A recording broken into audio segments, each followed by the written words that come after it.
صاحب سے کہ ہمارا جو ہے جانور سے کس طرح کا رشتہ ہونا چاہیے.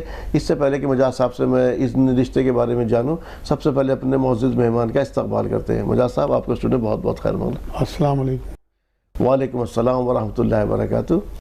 جی ناظرین، تو ہم آج جانیں گے مجاز صاحب سے خاص طور سے ان جانوروں کے بارے میں جن کو ہم گھروں میں پالنے کا حکم بھی ہے، تو ان کے ساتھ ہمارا سلوک کیا ہونا چاہیے. جی مجاز صاحب. الحمدللہ رب العالمین والصلاة والسلام علی رسول الکریم وعلی آلہ وصحبہ اجمعین، اما بعد. اعوذ باللہ من الشیطان الرجیم، بسم اللہ الرحمن الرحیم. رب اشرح لی صدری ویسر لی امری واحلل عقدۃ من لسانی یفقہوا قولی. سبحان ربک رب العزۃ عما یصفون وسلام علی المرسلین والحمدللہ رب العالمین. بڑا اچھا موضوع آپ نے منتخب کیا، مبارکباد آپ لوگوں کو، کیونکہ جانوروں کے حقوق پہ بات نہیں ہوتی اکثر. اور اس ایپیسوڈ میں انشاءاللہ میں آپ کو بتاتا ہوں کہ نباتات ہیں، جانور ہیں، پرندے ہیں، ان سے ہمارا رشتہ کیسا ہونا چاہیے. سب سے پہلے تو یہ دھیان رکھا جائے کہ جن چیزوں کو ہم پال رہے ہیں ان کا پورا خیال رکھنا چاہیے، ہر چیز کا، مطلب ان کے کھانے پینے کا، ان کی صفائی کا اور ان کی بیماری کا. جی آپ یہ دیکھیں کہ جو قرآن نے ہمیں اجازت دی ہے جن جانوروں سے فائدہ اٹھانے کی، ان میں اونٹ ہیں، جی گھوڑے ہیں، یا بھینس ہے، گائے ہیں، بکریاں ہیں، مینڈے ہیں. تو ان چیزوں کو ہم اپنے پاس رکھ سکتے ہیں، پالتو جانور، اور ان کے ساتھ ان کا ہمیں پورا خیال بھی رکھنا ہے. کیونکہ ایسا ہوا ہے کہ حضور صلی اللہ علیہ وسلم کے پاس جو ہے وہ دھیان نہ رکھنے کی وجہ سے، کہ پالا تو جانوروں کو مگر دھیان نہیں رکھا، تو ایک اونٹ نے آگے شکایت کی تھی. جی کہ میرا مالک جو ہے میرے سے ضرورت سے زیادہ کام لیتا ہے اور مجھے کھانے پینے کو اس طرح سے نہیں دیتا. کیونکہ حضور صلی اللہ علیہ وسلم تو تمام چیزوں کے نبی تھے نا، انسانوں کے بھی اور جانوروں کے لیے بھی. حضور صلی اللہ علیہ وسلم جو ہیں وہ ایک نبی تھے کہ ان سے ساری شکایتیں جانور کرتے تھے. تو اس اونٹ کی شکایت جب اس نے کی ہے حضور صلی اللہ علیہ وسلم سے، تو حضور نے اس کے مالک کو بلا بھیجا اور پھر اسے کہی یہ بات کہ بھائی آپ کو ان کا خیال رکھنا ہے. اس طرح سے جب آپ جانور پالتے ہو تو آپ کو پورا دھیان اس کا رکھنا. اسی طرح سے ایک بھینسے نے شکایت کی. اس کا جو مالک تھا وہ سواری کرتا تھا بھینسے پہ. تو اس نے کہا کہ حضور مجھے اللہ نے پیدا کیا ہے کہ وزن اٹھانے کے لیے، ان کا سامان ادھر پہنچانے کے لیے، یا پھر میرا گوشت جو ہے کھائیں. اس طرح سے بات چیت جو بھی ہے وہ روایتوں میں ہے. تو حضور نے اس کے مالک کو بلا کے کہا کہ بھائی اس پہ سواری کرنے کا آپ کو حکم نہیں ہے، یہ زیادتی ہے آپ کی اس کے ساتھ. تو وہ بھینسے کی بھی حضور صلی اللہ علیہ وسلم نے شکایت سنی. اسی طرح سے ایک فاختہ نے آگے ایک بار حضور صلی اللہ علیہ وسلم نے شکایت کی کہ ایک صحابی جو تھے وہ انہوں نے میرے بچے اٹھا لیے. وہاں موجود تھے وہ، بلکہ مجمع صحابہ کا تھا موجود. تو حضور نے وہاں پوچھا بھائی کون؟ تو وہ کھڑے ہو گئے کہ جی حضور میں اٹھا کے لایا. تو انہوں نے کہا واپس کرو، یہ ماں ہے تڑپ رہی ہے اس کے لیے. اسی طرح ایک ہرن جب ایک صحابی نے پکڑ لیا تو وہ حضور صلی اللہ علیہ وسلم کی بارگاہ میں کہ میں دودھ پلانا چاہتی ہوں اپنے بچوں کو، اس کے بعد میں خود آ جاؤں گی. تو حضور نے آرڈر دیا تو انہیں تھوڑا سا لگا بھی کہ تو جانور کیسے آ جائے گی، مگر کیونکہ حضور صلی اللہ علیہ وسلم سے وعدہ کر کے گئی تو وہ آئی. اس کے بعد خود اپنے آپ کو ذبح کرانے. تو یہ وہ ساری چیزیں ہیں کہ جو ہمیں یہ دھیان دلاتی ہیں کہ ہمیں جانوروں کا خیال رکھنا چاہیے. بے ضرورت شکار نہیں کرنا. شکار کی اجازت ہے اسلام میں، لیکن ضرورت کے تحت. بے ضرورت یہ کہ شوقیہ آپ شکار کر رہے ہیں، دوڑا کے انہیں جو تڑپا کے مار رہے، یہ بالکل میرے نزدیک تو ناجائز ہے. اس کی وجہ یہ ہے کہ جس طرح سے ہمارے بچے ہوتے ہیں اسی طرح جانوروں کے بچے ہوتے ہیں. ذبح کرنے کا حکم بھی یہ ہے کہ اتنی تیزی کے ساتھ ذبح کرو، اسے تکلیف کا احساس نہ ہو. اس میں تو بہت سارے پروٹوکول ہیں، وہ میں بیان کروں گا ابھی. لیکن یہاں میں وہ بتا رہا ہوں کہ ان کے اپنے بچے ہوتے ہیں. مان لو کوئی ہرن ہے، وہ تلاش میں نکلی اپنے بچوں کے لیے کھانے پینے کے، اور آپ نے اسے نکلتے گولی مار دی، تو اس کے بچے تو وہاں انتظار کر رہے ہیں. بالکل ایسا ہی ہے کہ آپ گھر سے نکلو کسی کاروبار کے لیے، اپنی معاش کے لیے، اور آپ کو کوئی گولی مار دے، آپ کے بچے انتظار کر رہے ہیں. ان پہ کیسی طلب آپ کی بیوی پہ، آپ کے بچوں پہ گزرے. یہاں پہ ایک بات میں کہوں گا، کسی نے ضرورت کے تحت اسے نہیں معلوم، اسے جس نے اس کا شکار کیا ہے اسے نہیں معلوم کہ بچوں کی تلاش میں نکلی کیا نکلی. اس نے ضرورت کے تحت اگر اس کا شکار کیا وہاں پر. یار اللہ کو تو پتہ ہے ضرورت کہاں پہ ہے. پتہ ہے آپ کو؟ جہاں آپ کو گوشت کھانے کو نہ مل رہا ہو. شوق یا کوئی ضرورت نہیں ہے. اللہ نے وہ جانور آپ کے لیے شہروں میں طے کر دیے کہ آپ نے ان کا گوشت کھانا ہے. آپ کو شوقینی کوئی حضور تو اس طرح شکار کی اجازت نہیں، اس طرح نہیں، شکار کی اجازت سفر میں ہے کہ آپ حج کے سفر پہ جا رہے ہیں، آپ عمرے کے سفر پہ جا رہے ہیں، اس ٹائم جنگلوں میں سفر ہوتے تھے، راستے میں جو ہے تجارتی سفر ہوتے تھے بہت لمبے لمبے، ان میں شکار کر کے گوشت کھانے حکم، مچھلی تک اتنی پکڑنے حکم ہے جتنی آپ کو ضرورت ہو کہ آپ پکڑ کے اتنی مچھلی کھا لیں پکا کے. ایسا نہیں ہے کہ آپ ڈھیر لگا دیں 1000 مچھلی پکڑ لیں اور اس میں سے 5 یا 7 مچھلی کھائیں اور باقی کو تڑپ کر چھوڑ دیں مر جائیں. یہ ضائع کرنا ہے رزق کو. اسی طرح سے جانوروں کو آپ کو اجازت دی ہے اللہ نے شکار کی، لیکن سفر کے دوران تجارتی آپ کا کوئی قافلہ جا رہا ہو، کوئی اور بات ہو، تب آپ یہ تھوڑی کہ آپ اپنی تفریح کے لیے اپنے شوق کے لیے آپ نے مان لو کسی ہرن کو مار دیا اور اس کی ران نکال کے باقی اس کا جسم وہیں پھینک دیا، وہ سارا ضائع ہوا. نہیں، اس نے پورا لیا ہے، اس کو سب کو ڈیوائیڈ کر دیا. نہیں اجازت ہے میرے بھائی، نہیں اجازت ہے کسی بھی قیمت پہ. آپ یہ دیکھو نا، ہمارا تو ملک ہی اجازت نہیں دیتا. نہیں، ہمارا تو ملک یہ ملک کے قانون کے خلاف بھی ہے. حضور نے فرمایا جس ملک میں رہو اس کی جو قانون ہے اس کی پاسداری کرو. میں اس کی بات نہیں کر رہا. اگر کوئی آدمی جنگل کے اندر ہے کسی طرح سے، تو اس طرح سے جن جانوروں پہ شکار کی اجازت ہے جن کے بارے میں، تو کیا ان کا شکار کیا جا سکتا ہے؟ بالکل، اگر گورنمنٹ اجازت دیتی ہے. ابھی پیچھے گورنمنٹ نے اجازت دی کہ جو کون سی نیل گائیں ہوتی ہے، یہ بہت زیادہ ہو گئی تھی ہمارے علاقے میں. وہ کچھ اور ریجنل لینگویج میں کچھ اور کہا جاتا ہے، اس کی اجازت دی تو بالکل شکاریوں نے مانی، وہ جائز ہو گئی. لیکن جس چیز کو ہماری گورنمنٹ ہمیں منع کر رہی اور آپ گورنمنٹ کا قانون مان رہے ہیں اور وہ جرم ہو گیا آپ کے لیے، تو جرم بن گیا. بالکل. پھر تو دیکھیں جی، میں اسی لیے چینل پہ بات کہہ رہا ہوں، وہ تو حرام ہو گیا. گائے کا گوشت کھانا بھی اس ٹائم جرم ہے، کیونکہ ہمارے مذہب میں اجازت ہے، لیکن جس ملک میں ہم رہتے ہیں وہاں کی گورنمنٹ نے اجازت نہیں دی. بالکل صحیح. بالکل اس ٹائم گائے کا گوشت ہو یا شکار کا گوشت ہو، جب گورنمنٹ ہماری اجازت نہیں دے رہی تو ہمیں چاہیے شکاریوں کو بھی کہ وہ اپنے بکرے کا گوشت کھائیں، مینڈے کا گوشت کھائیں. جن چیزوں کی اجازت ہے گورنمنٹ کی طرف سے آپ کو کوئی منائی نہیں ہے، بالکل جائز، آپ جتنا مرضی گوشت کھائیں. اسی طرح سے پرندوں کا معاملہ ہے کہ آپ اب پرندوں کو تو میں کہتا ہوں پرندے ہمارے استاد ہیں. جو آپ نے شروع میں بات کہی ہے نا کہ چڑیوں کو قید کر لیتے ہیں یا اور جانوروں کو پالتے ہیں، خوبصورتی کے لیے ان کو قید کر لیتے ہیں، خرگوشوں کو یا اور چیزوں کو. آپ یقین کریں یہ اللہ نے انہیں آزاد پیدا کیا، بالکل جائز نہیں ہے انہیں پالنا اس طرح سے. ان کے پر کاٹ دیتے ہیں کبوتروں کے لوگ یا چڑیے باندھتے ہیں پنجروں میں بند رکھتے ہیں. اللہ نے انہیں آزاد کیا، آپ کیوں انہیں بند کر کے، ان کی وہ گروتھی ختم ہو جاتی ہے. آپ کو کوئی بند کر کے ڈال دے، صبح شام کھانا بھی دیتا رہے، آپ خود سوچو آپ کی آزادی کہاں گئی.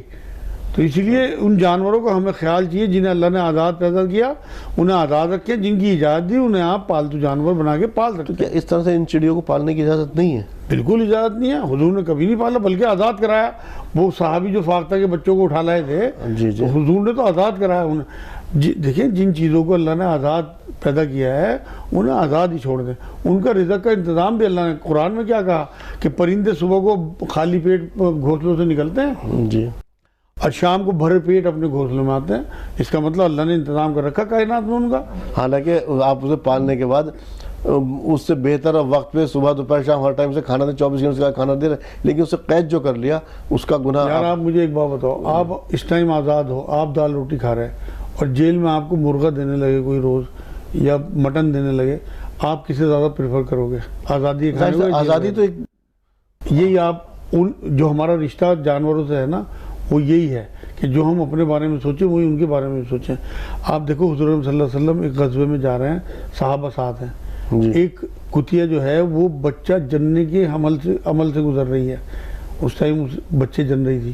تو حضور صلی اللہ علیہ وسلم نے ایک دور کے راستے سے کہا صحابہ کو کہ تمہاری قدموں کی آہٹ سے اسے کوئی تکلیف نہ ہو، کہ اس کا جو عمل ہے یہ اس میں مداخلت نہ ہو جائے. تو دور کے راستے سے لے کے گئے. جانوروں کے ساتھ ہمارا جو رشتہ ہے وہ ایسا ہے کہ ہمارے لیے جنت اور دوزخ کا معاملہ ہے. ایک بڑھیا کے بارے میں حدیثوں میں آتا ہے، حضور صلی اللہ علیہ وسلم نے خود فرمایا کہ پچھلی قوموں میں ایک بڑھیا نہ آ کے صحابہ نے بتایا کہ ایک بڑھیا ایسی ہے کہ وہ بہت نیک ہے، عبادت گزار ہے، لیکن وہ بلی کو باندھے رکھتی ہے اور بلی اس کی مر گئی، اس نے کھانا نہیں دیا. حضور نے کہا دوزخی ہے. اچھا، بلی سے بات آئی ہے نا، کیا بلی کو پالنا جائز ہے؟ بالکل جائز ہے. ایک تو صحابی بلکہ بلیوں کو پالتے تھے. ان کے تو نام ہی ہریرہ اسی لیے پڑا ابو ہریرہ کہ وہ ہریرہ بلی کو کہتے ہیں. جی جی جی. تو اس وجہ سے بلی کا جھوٹا بھی جائز ہے. اس سے بیماری پھیلتی ہے. اس سے بیماری پھیلتی نہیں، کوئی بیماری نہیں پھیلتی، کوئی حدیث سے ثابت نہیں ہے، بالکل جائز ہے. اور اگر وہ کسی چیز میں منہ مار دے تو کوئی، کیونکہ گھر میں پالنے والا جانور ہے، پال بھی سکتے ہیں، گھر میں آنا جانا اس کا بند نہیں ہو سکتا. رکھیے اسے آزادی کہ آپ کے گھر میں گھومے پھرے. کتے کا منع کیا حضور صلی اللہ علیہ وسلم نے. کتے کے بارے میں حضور نے منع کیا کہ درندہ اسے بستیوں سے دور رکھو. تو جو لوگ اپنے کھیتوں میں، کھلیان میں یا اپنی گھر کی چھتوں پہ حفاظت کے لیے کتا پالتے ہیں انہیں اجازت ہے. لیکن ویسے اپنے گھروں میں جس طرح بلی آپ پالتے ہیں، کتا منہ مارتا پھرے، وہ نہیں. وہ کتا پالتو ہوتا ہر طرح سے، بالکل الگ رکھتے ہیں اور یقین طور پر وفادار بھی. لیکن یہ تو آج کل کا تو اسٹیٹس سمبل ہے کتا کا پالنا. تو اسٹیٹس سمبل یہی کا تو ہے نا. کروڑوں اربوں خربوں سال کی زندگی میں تو بچے گا. جو تعلیمات کے خلاف چلے گا، اللہ اس کے رسول کی حدوں سے باہر جائے گا، اس پہ ہر حال میں بچے گا. اب کتوں کو حضور تو منع کر کے گئے، تم کہہ رہے کہ جی ہمارا تو اسٹیٹس سمبل ہے، وہ تو پھنس جائے گا اللہ کے آگے. تو اس لیے کتوں کو پالنے سے بچنا ہے. اور اب آپ دیکھیے، میں کہہ رہا ہوں نا جنت اور دوزخ ہے. ایک اور واقعہ ملتا ہے ہمیں حدیثوں میں، روایتوں میں، کہ ایک عورت تھی فاحشہ. جی بنی اسرائیل کا واقعہ ہے. بنی اسرائیل کا واقعہ ہے. پانی پینے گئی نا، تو اس نے دیکھا کہ ایک کتا پیاسا وہاں بیٹھا ہوا ہے. تو اس نے اپنی جراب اتاری، چمڑے کی جرابیں ہوتی تھی، اور انہیں ڈبو کے اس میں پانی لائی اور اس کے منہ میں پانی وہ نچوڑا. تو وہ اس کتے کی جان بچ گئی. جی. تو اللہ کے رسول فرماتے ہیں کہ اللہ نے اس کو بخشش کر دی.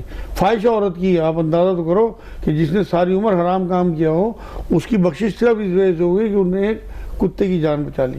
اور اس عورت جو ہمیشہ کی عبادت گزار تھی، اس کو اس لیے دوزخی کہا رسول اللہ صلی اللہ علیہ وسلم نے کہ اس نے بلی کو باندھے رکھا، اسے کھانے کو دیا، اس بلی کی ڈیتھ ہو گئی. بلی تو ویسے پاک جانور ہے.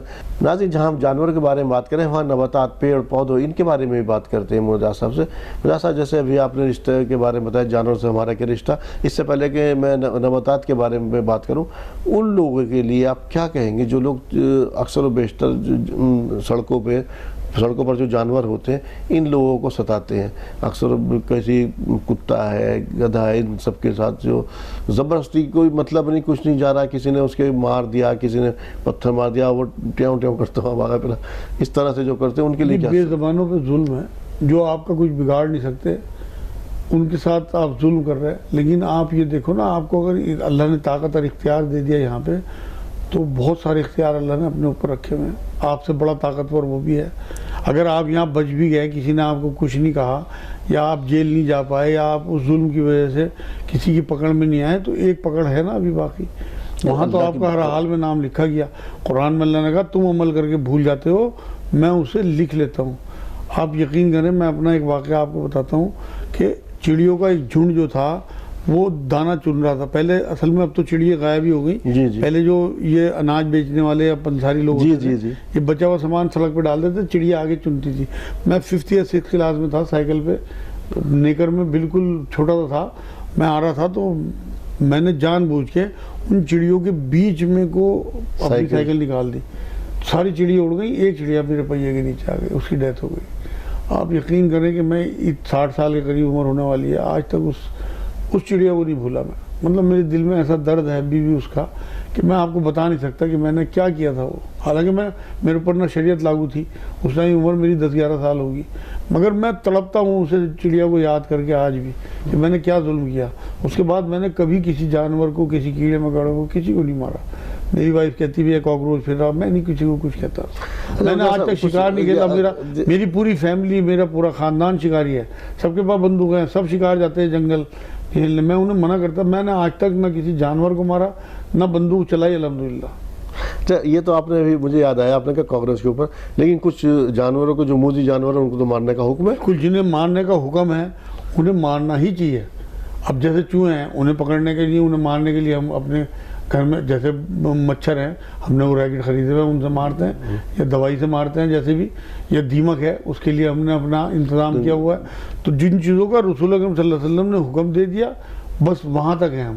اس سے آگے میں کسی جانور کو کچھ نہیں کہتا. چھپکلی کو مارنے کا حکم ہے، مار دو آپ. لیکن سانپ کو مارنے کا حکم؟ ہاں بالکل، جو موذی جانور ہیں انہیں مارنے کا حکم ہے. لیکن اس کے علاوہ تو لیکن ان کو بھی تڑپانا نہیں، جلانا نہیں ہے. آپ تڑپانا نہیں ہے، بلکہ آپ مارو اور چھٹی کرو. تڑپانے اور جلانے کی بات میں بتاؤں آپ کو، آپ کسی آگ میں کسی بلی کے بچے کو ڈال کے دیکھو، آپ کو کیسا اندر ابھی محسوس ہو رہا ہوگا آپ کو. وہ ہم جلتا ہوا نہیں دیکھ سکتے کسی کو. اسی طرح سے کسی بھی جانور کو جلا کے نہیں مارنا، حضور نے منع کیا. جلانے کا صرف اختیار اللہ کے پاس ہے. اب جانوروں کو اگر مارنا بھی ہے آپ نے، جو موذی جانور ہیں، تو ایک جھٹکے میں آپ انہیں ختم کرو. دیکھیں آپ، ہمیں ذبح کی اجازت ہے نا، ہمیں گوشت کھانے کی اجازت ہے. نبی اکرم صلی اللہ علیہ وسلم کی تعلیمات آپ دیکھیں کہ چھری کو تیز، اسے ہلکے ہلکے ذبح کرو کہ اس سے تکلیف نہ ہو. اس کی سانس کی نلی، خون کی نلی اس طرح سے کاٹو کہ باقی سارا خون اس کا جو ہے شارک جو ہے اس سے سارا خون جو ہے اس کا باہر آ جائے. اب آپ یہ دیکھیں، دوسرے یہ تعلیمات دی ہمیں کہ دوسرے جانور کے سامنے ذبح نہ کرو، اسے تڑپا کے نہ مارو. مطلب سارا کچھ حضور اکرم صلی اللہ علیہ وسلم ہمیں بتا کے گئے. اس کے بعد ایک چیز ایسی ہے کہ کوئی ایسی چیز، کوئی ایسا گوشہ اسلام کا چھوڑا ہی نہیں جہاں پر ہماری رہنمائی نہ فرمائی گئی ہو. اچھا جانور سے آگے میں آ رہا ہوں، نباتات کے لیے، پیڑ پودوں کے لیے ان کے لیے کیا حکم ہے؟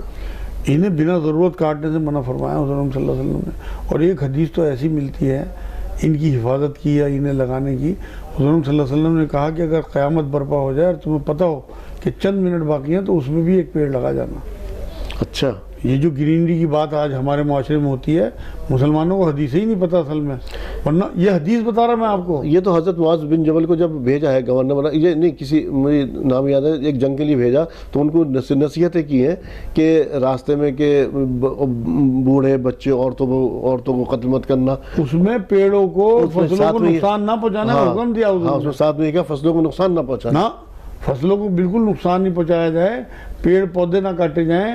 بے ضرورت پیڑوں کو کاٹنے سے منع فرمایا حضور نے، بلکہ گرینری کو پسند فرمایا کرتے تھے اور حکم دے کے گئے ہیں. تو اس لیے نباتات کے بھی ہمارے اوپر حق ہیں، کیونکہ یہ بات ثابت ہو گئی سائنس سے. پھلدار درخت کو کاٹنے کا ہمارے یہاں حکم نہیں ہے، اگر کوئی کاٹتا اس کے لیے کیا وعید ہے؟ بات یہ ہے کہ وہ تو حکم عدولی کر رہا نا، اس کے لیے تو سیدھا وہ حساب ہے کہ آخرت میں حساب کتاب ہوگا. اور ان میں جان ہوتی ہے، اس کو بھی تکلیف ہوتی ہے نا کسی پھلدار. کوئی بتا رہا ہوں، تکلیف ہی بتا رہا ہوں آپ کو. جی ایسا ہے کہ حضور صلی اللہ علیہ وسلم جب مدینہ منورہ پہنچے ہیں تو جس ممبر شریف پہ کھڑے ہو کے ٹیک لگا کے خطبہ دیا کرتے تھے، وہ ایک کھجور کا درخت تھا، اس کا تنا کٹا ہوا، اس پہ حضور ٹیک لگا کے خطبہ دیا کرتے تھے. اب کچھ دنوں کے بعد جب ترقی ملی اسلام کو تو بڑا ایک ممبر بنا، تو اسے اٹھا کے ایک طرف رکھ دیا گیا اس تنے کو. ایک بار جب حضور اس کے پاس سے گزر رہے تھے وہ سسکنے لگا کہ حضور اکرم صلی اللہ علیہ وسلم سے یہ کہنے لگا، حضور میں تو اس سعادت سے محروم ہو گیا کہ آپ میرے اوپر ٹیک لگایا کرتے. تو حضور صلی اللہ علیہ وسلم نے کہا کہ اگر تو چاہے تو میں تجھے یہی دفن کر دوں، جنت کا حصہ ہے جو وہ حصہ تھا ممبر شریف والا، اور کہے تو میں تجھے جنت میں بھیج دوں. انہوں نے مجھے یہی دفن کر دو. تو یہ ان میں حص ہوتی ہے. اب جیسے جانور حضور سے باتیں کر رہے ہیں، اسی طرح پیڑ بھی بات کر رہا حضور سے، وہ لکڑی، اسی طرح پتھر بھی بات کرتے تھے حضور سے. ایک بار ابو جہل، ہمارے اوپر پتھروں کے بھی حق ہیں. ایک بار حضور صلی اللہ علیہ وسلم ابو جہل کے پاس پہنچے کسی بات کو لے کے، تو مٹھی میں جو وہ تھا نا پتھر تھے، تو حضور صلی اللہ علیہ وسلم نے کہا بھائی کلمہ پڑھ لے، لا الہ الا اللہ محمد رسول اللہ. کہ جی نا میں تو نہیں پڑھتا. کیا کس طرح سے پڑھے گا؟ کہ بتاؤ میرے ہاتھ میں کیا ہے. کہ میں بتا دیں گا نہیں تیرے ہاتھ میں، بلکہ جو چیز ہوگی وہ کلمہ پڑھنے لگے گی. اس پورا مفہوم ہے اس کا. تو جب اس نے مٹھی کھولی تو پتھر بھی کلمہ پڑھ رہے تھے. حضور صلی اللہ علیہ وسلم کو بتایا جنگ احد میں پتھروں نے کہ حضور میرے پیچھے جو ہے وہ، یا یہ روایتوں میں ثابت ہے کہ پیڑ اور پتھر بتائیں گے یہودیوں کو جب جنگ ہوگی کہ ہمارے پیچھے برگد کا پیڑ ہے وہ نہیں بتائے گا، وہ اپنے پیچھے پناہ دے گا، ورنہ پیڑ بتائے گا پتھروں کا معاملہ میں بتا رہا ہوں. میرے پیچھے دشمن، پتھر ہر چیز بولے گی کہ میرے پیچھے یہ دشمن چھپا ہوا ہے. احد پہاڑ ہے جی مکے میں. جی حضور صلی اللہ علیہ وسلم، ابوبکر صدیق رضی اللہ تعالیٰ عنہ، حضرت عثمان، حضرت علی وہاں کھڑے ہوئے تھے. جی پتھر تو لرزی آئی اس میں. حضور نے پیر مار کے کہا کہ ٹھہر جا ٹھہر جا. تو پتھروں میں بھی لرزش آتی تھی حضور صلی اللہ علیہ وسلم کے قدم مبارک سے. اور ایک بار تو یہ تک کہا حضور نے کہ تیرے اوپر ایک نبی، ایک صدیق اور 2 شہید کھڑے ہوئے. یہ حدیث پاک ہے. تو پتھروں کو بھی لرزش آتی تھی، پتھر بھی اللہ کے رسول صلی اللہ علیہ وسلم سے بات کرتے تھے. تو ہمارے سب سے رشتے ہیں، کیونکہ جس کا رشتہ ہمارے نبی سے ہے اس کا رشتہ ہم سے ہے. اب وہ نباتات ہوں، اب وہ جانور ہوں، اب وہ پرندے ہوں، یا وہ پتھر ہوں. اکثر و بیشتر میں نے دیکھا کہ کسی کے باغ آتے ہیں، کوئی اس نے دیکھا کہ باغ جو ہے کافی پرانا ہو گیا، اب اس کو کٹوا دینا چاہیے. حالانکہ وہ درخت پھل دے رہا ہے لیکن کم پھل دے رہا. سوچا اب زمین سے آمدنی لینی چاہیے. تو ان لوگوں کے لیے کیا حکم ہے جو آپ یہ کہیں گے وہ جو ابھی پیڑ جو ہے ہرا ہے اور اس کو کٹوا دیتے ہیں؟ میں بتاتا ہوں آپ، اصل میں بات یہ ہے کہ تمام کائنات میں جتنی بھی چیزیں ہیں زمین و آسمان میں، اللہ رب العزت نے ہمارے لیے بنائی. یہ قرآن ہے جی، اور ہمیں اپنے لیے بنایا. اگر کوئی چیز آپ کے راستے کا روڑا بن رہی ہے، میرے پاس اکثر سوال آتے ہیں کہ جی ہمارے صحن میں ایک پیڑ آ رہا ہے امرود کا، اسے کٹوائیں یا نہ کٹوائیں، نیم کا پیڑ آ رہا. میں کہتا ہوں اگر وہ واقعی آپ کے لیے ایک مصیبت ہے یا جنجال ہے تو آپ اسے کٹوا دو. جی، حضور صلی اللہ علیہ وسلم نے ایک جنگ میں پیڑ کاٹنے کا بھی حکم دیا تھا. جی، تو اس لیے اگر آپ کے لیے وہ ضروری ہے کاٹنا پیڑوں کو، بالکل آپ کٹوا سکتے ہو. آپ کو دکھ رہا ہے کہ اب ان سے ہمیں کوئی فائدہ محسوس نہیں ہو رہا اور آپ کی کمرشل زمین ہے، تو آپ اس زمین میں پیداوار پیدا کرنے آپ اسے کاٹو گے، اس کی جگہ اور فصل وہ لوگوں کے کام آئے گی. فصلوں کے بارے میں حضور صلی اللہ علیہ وسلم نے فرمایا کہ جو بھی فصل آپ بوتے ہو اس میں سے جو انسان اور جو پرندے اور جو جانور کھاتے ہیں اس کا اجر تمہارے لیے صدقہ جاریہ بن جائے گا. تو یہ ساری چیزیں وہ ہیں جو ہمیں تعلیمات حضور دے کے گئے. تو نباتات سے بھی ہمارا رشتہ ہے، فصلوں سے بھی ہمارا رشتہ ہے، پیڑوں سے بھی، پھولوں سے بھی. اب پھولوں کے بارے میں قرآن یہ کہتا ہے کہ یہ جو مدھو مکھی ہے، شہد کی مکھی، یہ جاتی ہے اور پھولوں سے رس چوستی ہے. پھولوں سے ہمارا رشتہ ہو گیا، مدھو مکھی سے ہمارا رشتہ ہو گیا. حضور نے فرمایا شہد میں اللہ نے انسانوں کے لیے شفا رکھی. قرآن کہتا ہے کہ شفا رکھی. حضور صلی اللہ علیہ وسلم خود شہد نوش فرماتے ہیں صبح شام. تو ان ساری چیزوں میں ہمارے لیے رشتے اللہ نے رکھ دیے اور ہمیں ان سے سب سے سیکھنا بھی ہے، دیکھنا بھی ہے، ان کی توجہ بھی کرنی ہے، غور و فکر بھی کرنی ہے. تمام کائنات اللہ نے ہمارے لیے دیا ہے، ہمیں غور و فکر کر کے اللہ تک پہنچنا ہے. کیونکہ جب آپ کسی کریشن پہ آپ غور و فکر کرو گے تب آپ کریٹر تک پہنچو گے. آپ نے مان لو کائنات میں غور و فکر شروع کر دی تب آپ اس کے خالق تک پہنچ پاؤ گے. تو اس لیے یہ ساری چیزیں ہمارے رشتے سے متعلق ہیں کہ ہمارا سارا رشتہ جانوروں سے، پرندوں سے، انسانوں سے یا نباتات سے یا پتھروں سے یا ہر چیز سے ہمارا رشتہ ہے اور اس کی ہمیں احترام بھی کرنا چاہیے، ادب بھی کرنا چاہیے. اچھا، ابھی پھر لوٹ رہا ہوں جانوروں کی طرف. جو لوگ اکثر و بیشتر جانور بھی پالتے ہیں یا اپنے اس کے لیے جب ایک وقت آ جاتا ہے نا اس کو استعمال کرنے کے بعد جب دیکھتے ہیں بوڑھے ہو گئے یا کچھ ہو گئے تو اس کو یا تو فروخت کر دیتے ہیں یا پھر اس کو اب تو خیر آزاد کرنے کا نہیں رہا، اکثر و بیشتر آزاد بھی کر دیا کرتے تھے.